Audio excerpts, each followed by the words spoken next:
So let's use the central limit theorem to show something that we already know.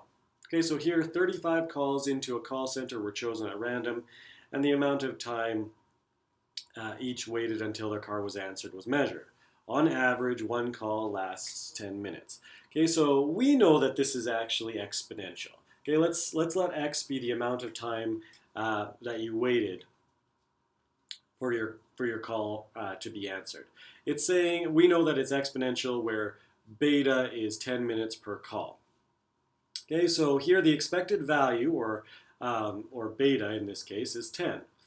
The standard deviation, again, you'll remember the standard deviation for expected values is also 10.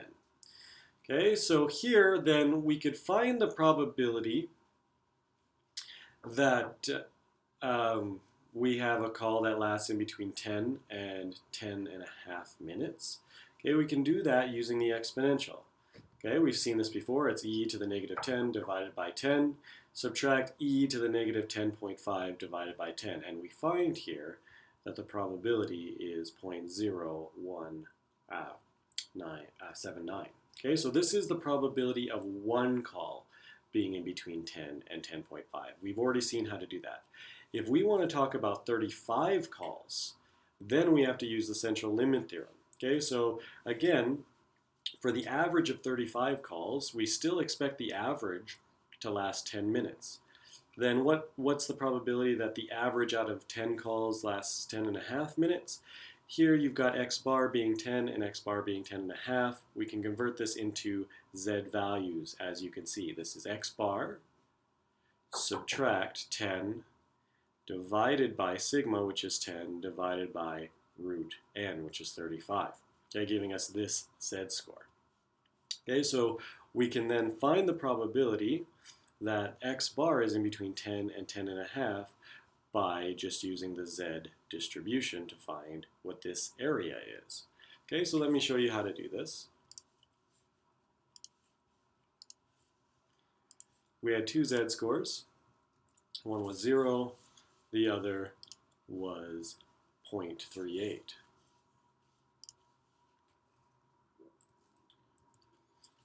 Okay, and then I am just going to find the probability. I know that the distribution is normal because of the central limit theorem. Okay, the distribution of the sampling distribution, or of x bar, is going to be normal, or z. Okay, in this case, we're talking about cumulative probabilities of the z scores. So the middle is 0 and the spread is 1. And here, oops, the input constant is column 13. I'll find both of these probabilities. Here they are. When I take the subtraction of these, the difference between those two probabilities, that is where I'm getting this probability from. Okay, as before, we don't necessarily have to convert into a z score, as we've done here. We can also just use the values as they are, but we have to be extra careful. Before, we could just put in these two values and just the standard deviation was 10. Now we have to be more careful. The standard deviation of the sampling distribution is not 10. It is 10 divided by root 35. Okay, it is the total denominator here. So 10 divided by root 35 here is actually 1.69. Okay, so if I want to use Minitab, I either have to convert into z scores or understand that the standard deviation is not just sigma for x bar. It is sigma divided by root n. Okay, so here I can do this. I'm looking for the probability in between 10 and 10.5. Instead, so these were z scores, and these are just x bars. Okay, these are just averages. Okay, so I can do the same thing as before. I know that this is still normally distributed. The standard sampling distribution will always be normally distributed because of the central limit theorem. Here, the middle now is not 0. I'm not using a z-score. The average is actually 10. And the standard deviation is not sigma. It is sigma divided by root n. It is 10 divided by root 35, which I saw was 1.96. Now I can find the probability of things in terms of x bar instead of in terms of z score. And as you can see here, there's a little bit of rounding error, but I should get very, very similar answers to what I got earlier. The reason that I've got so much difference here, this is really just rounding error. Here, when I calculated this z-score, I rounded it to 2 digits, whereas here, I've got less rounding going on. I did round the standard error a little bit, but that's why these values are not exactly the same as they should be. Okay, so then if I ask myself, if I took 35 calls, what's the probability those 35 calls took more than 385 minutes? Okay, so I really need to be understanding what this is saying. So the sum of all the 35 calls took more than 385 minutes. Okay, so what I mean by that is, I don't know how long each call took, but apparently when I add them all together, it's this amount of time. I can find an average then. Okay, so here the average call lasted 385 minutes divided by the fact that there were 35 calls. So this is an average of 11 minutes per call. I don't know if every call lasted 11 minutes, it's probably not likely, but the average call lasts for 11 minutes out of the 35. So then what's the probability that the average took more than this, or that the sum of 35 calls was actually more than 385? Here I'm expecting the average call to be 10 minutes. What's the probability that 35 calls are, the average of 35 calls is actually longer than 11 minutes? I draw the picture this way. I can convert them into z-scores. Okay, so 10 converted into a z-score is 0. That's the middle. And 11 converted into a z-score, that's 11 minus mu, which is 10, divided by sigma all over root n. Okay, so here, this is the standard deviation of the sampling distribution. Okay, this is what it means to be using the central limit theorem. Okay, so here, this is the z-score. If we wanted to use the z-score, we could do that. If you're looking at your z-tables then, and this is your z-score, you would go to 0.58, so we're 0.5 and 8, so it looks like I've rounded to 0.09 instead of 0.08 here. And I can find that this area is going, so this area here is going to be about 72%. Okay, that's this area. That's what your table is showing you right here. If I want the shaded area, of course I have to do 1 minus that, and I find the probability to be about 0.277, or 28-ish%. Okay, so I could use the Z table to do it. I can use the Z score. Okay, so here let's use the Z score.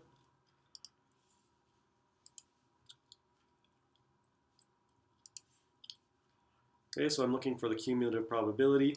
The middle, I'm going to use the Z score. 0 and 1 is always the center and the spread of a Z score. Here I said that when I found my Z score, it was 0.58. Let me just check on that. 0.58, or here I've used 0.59, so it probably rounds to 0.59. Let me just change that to 0.59 instead of 0.58.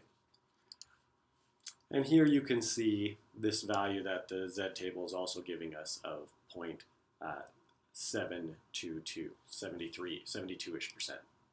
Okay, again, I suggest drawing a picture. Minitab and your Z table always gives you the cumulative area. That's this area here.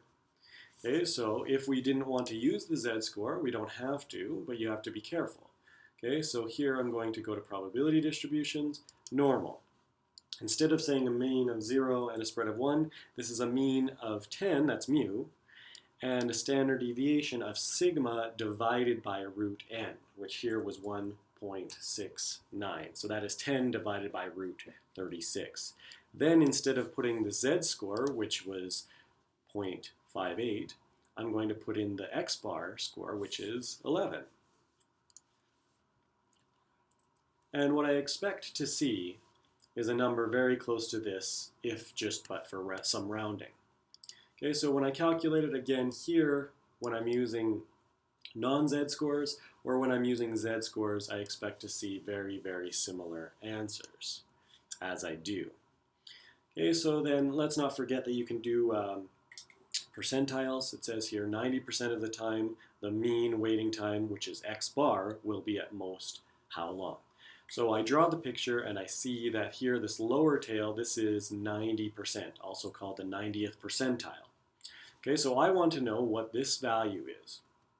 Okay, so you can do this two different ways, again using the z-score or using the standard deviation of the sampling frame.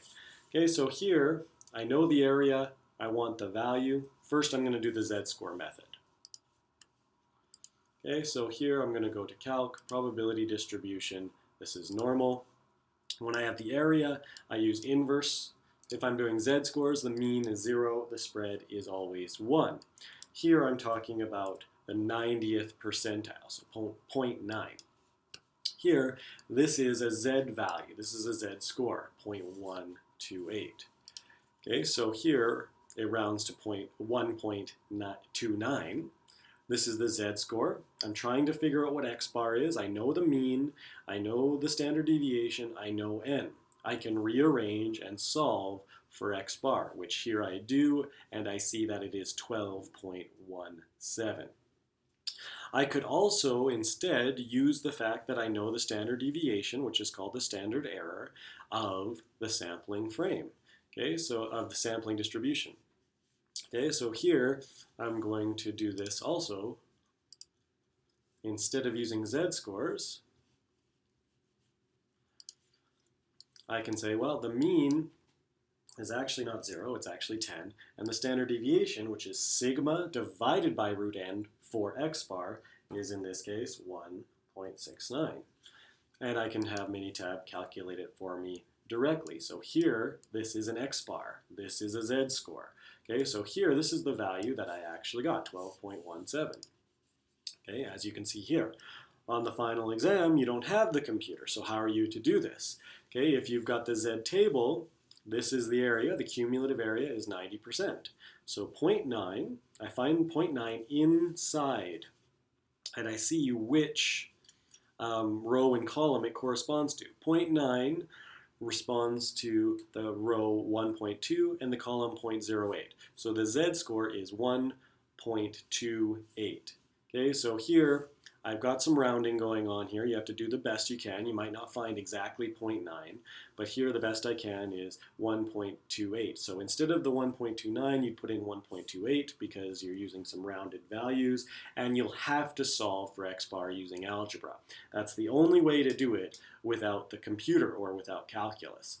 Okay, so you need to know both the computer method for your lab exam, and you need to know how to do it by hand for the final.